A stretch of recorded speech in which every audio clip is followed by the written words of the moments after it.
сегодня открытый урок, нам подарили подарки, но совсем скоро мы опять будем заниматься, потому что впереди у нас очень много планов. В новом году мы будем радовать вас новыми танцами и ждем вас на нашем концерте. В этом году мне больше всего запомнилось, как мы снимали клипы. В этот момент нас снимали на скалах и в горах. Это было очень захватывающе и интересно. Келечек Янылда, мен Ависаулу сізге тілеймін.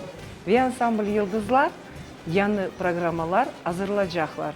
Ве сізні беклейджеклер.